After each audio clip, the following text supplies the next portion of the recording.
Betapa banyak ahlul bidah, baik Jahmiyah maupun Al-Mu'tazilah maupun Al-Asy'ariyah, mereka menolak sifat-sifat Allah. Di antaranya seperti mereka menolak sifat Allah di atas. Dalilnya apa? Akal mereka. Kata mereka ini melazimkan tempatlah, melazimkan waktulah, melazimkan macam-macam lah. Ya. Padahal terlalu banyak dalil menunjukkan Allah di atas. Banyak sekali dalilnya. Rasulullah SAW ya, berdoa mengadahkan kedua tangan di atas. Kalau Allah di mana-mana ya kita ke bawah juga boleh, ke kiri juga boleh, ke kanan juga boleh. Rasulullah SAW tunjuk Allah di atas. Ya. Waktu Rasulullah SAW Isra Mi'raj, Rasulullah SAW ke mana? Ke atas apa ke Bekasi? Ke atas. Ke atas. Sampai-sampai begitu dekatnya Nabi dengan Allah Subhanahu wa taala, sampai sebagian sahabat menyangka Nabi melihat Allah. Sampai ditanya dalam hadis Abu Dzar, "Ya Rasulullah, hal ra'aita rabbak?" Apa kau melihat Rabbmu? Kata Nabi SAW, "Nurun anna arahu." Ada cahaya yang menghalangi. Bagaimana saya bisa melihat? Itu sudah sangat dekat. Dekat dengan Allah Subhanahu wa taala. Ya. Barang siapa yang mengingkari Allah di atas, dia mengingkari mukjizat Isra dan Mi'raj, kelazimannya. Ya, karena Rasulullah SAW untuk bertemu dengan Allah kemana? Ke atas, tanpa perantara malaikat Jibril, langsung bertemu dengan Allah Subhanahu wa taala.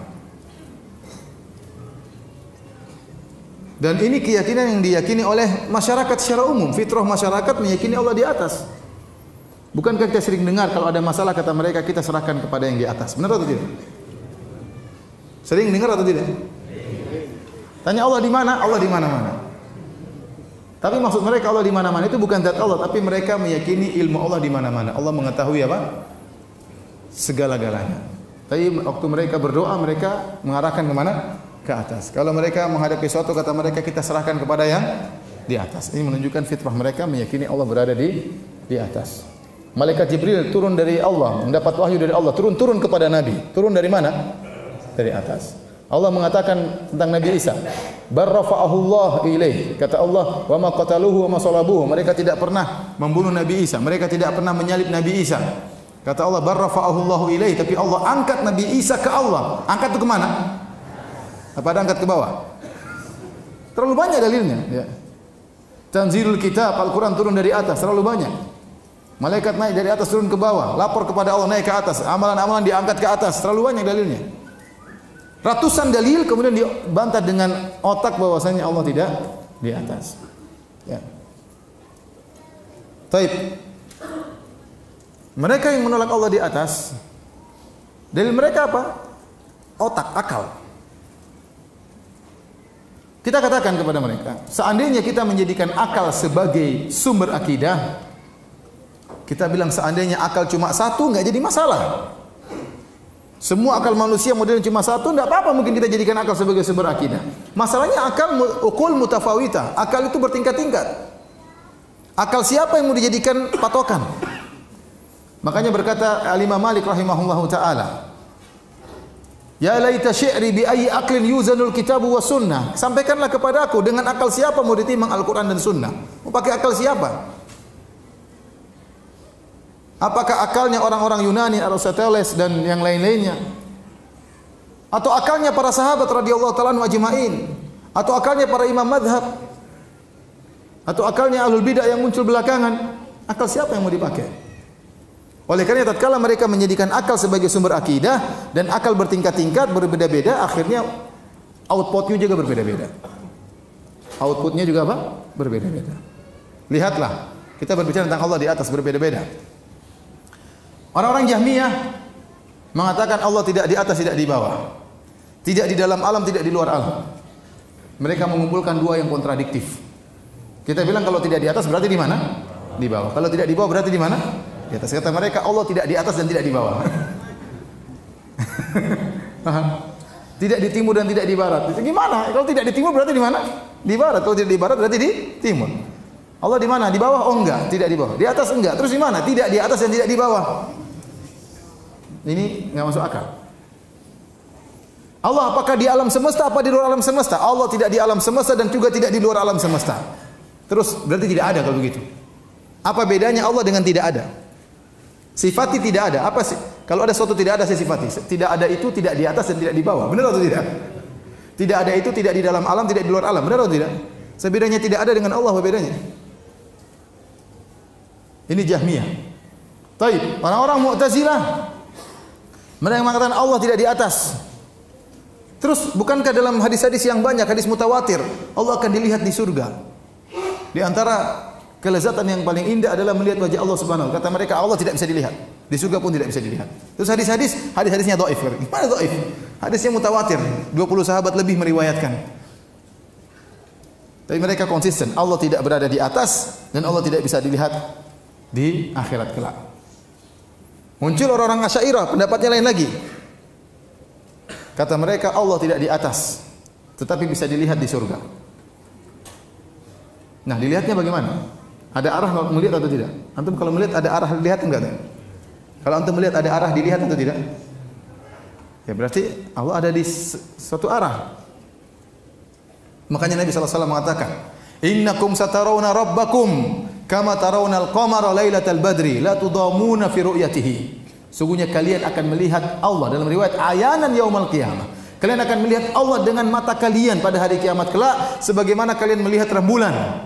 Rembulan di mana? Di atas. Bukan Allah seperti rembulan, tidak, tapi cara melihatnya. Sehingga kata Nabi kalian tidak perlu berdesak-desakan. Kalau rembulan perlu kita berdesak-desakan? Tidak perlu. Demikianlah melihat Allah pada hari kiamat kelak. Orang-orang Asy'ariyah bingung, kata mereka Allah tidak di atas tapi Allah dilihat pada hari kiamat. Lihatnya bagaimana? Ya pasti ada arahnya enggak? Kata mereka Allah tidak boleh ditunjuk di mana, enggak boleh. Kalau ditunjuk salah, loh Nabi tunjuk Allah atau tidak? Kata Nabi ya Allah saksikanlah. Semuanya pakai akal, tapi ternyata outputnya berbeda-beda. Baik Jahmiyah, Asy'ariyah maupun apa? Mu'tazilah. Contoh mereka menggunakan akal juga. Kalau Allah beristiwa di atas arsy, Allah berada di atas langit. Kata mereka berarti Allah lebih kecil daripada langit, berarti Allah butuh kepada langit. Karena yang di atas lebih kecil daripada yang di bawah dan yang di atas butuh kepada yang di bawah. Ini disampaikan oleh Ar-Razi, tokoh Asy'ariyah. Bantahannya gampang. Tidak semua yang di atas berarti lebih kecil daripada yang di bawah dan tidak semua di atas pasti butuh kepada yang di bawah. Contohnya langit dan bumi. Yang lebih di atas mana? Langit atau bumi? Langit. Mana yang lebih besar? Langit atau bumi? Langit lebih luas. Apakah langit butuh kepada bumi? Jawabannya tidak. Tidak ada tiang. Tidak ada tiang menyangga antara bumi dengan apa? Langit. Berarti menunjukkan yang di atas tidak mesti nempel kepada yang di bawah, yang di atas tidak mesti butuh kepada yang di bawah, yang di atas tidak mesti lebih kecil daripada yang di bawah. Kalau itu antara makhluk dengan makhluk saja tidak lazim, apalagi antara Allah dengan makhluk. Menggunakan akal. Makanya semua mu'attil, semua penolak sifat pasti musyabbih. Dia pasti membagaimanakan Allah terlebih dahulu, baru kemudian dia tolak sifat tersebut. Kata dia berarti melazimkan begini, melazimkan demikian. Makanya waktu ada orang datang kepada Imam Malik bertanya, "Wahai Imam Malik, kaifa stawa? Bagaimana Allah beristiwa?" Imam Malik marah. Berkeringat sampai dia marah. Dia berkata, "Al-istiwa'u ma'lum." Istiwa kita ngerti maknanya, itu di atas. Wal kaifu majhul, bagaimananya kita tidak tahu. Wasu'alu anhu bid'ah, dan bertanya tentang bagaimananya adalah apa? Bid'ah. Kata Imam Malik, usir orang ini dari pengajianku. Kenapa? Dia bertanya tentang bagaimananya. Nah, anda bagaimana tahu bagaimananya? Kalau anda ingin tahu bagaimananya sifat Allah, anda harus tahu bagaimana zat Allah terlebih dahulu.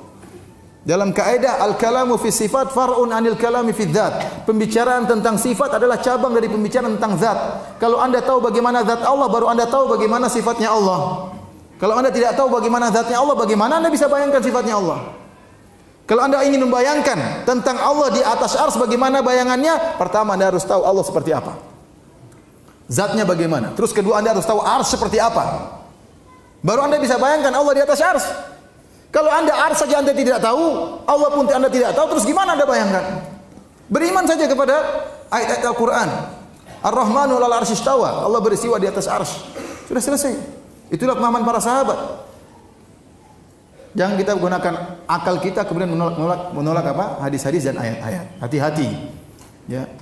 Tatkala kita berpegang kepada akal, akhirnya macam-macam akhirnya penafsiran karena akal berbeda-beda. Ya, karena akal berbeda-beda. Oleh karenanya hadirin dan hadirat yang dirahmati Allah Subhanahu wa taala, dalam masalah akidah kita ya di antara cara yang keliru menjadikan akal sebagai sumber akidah.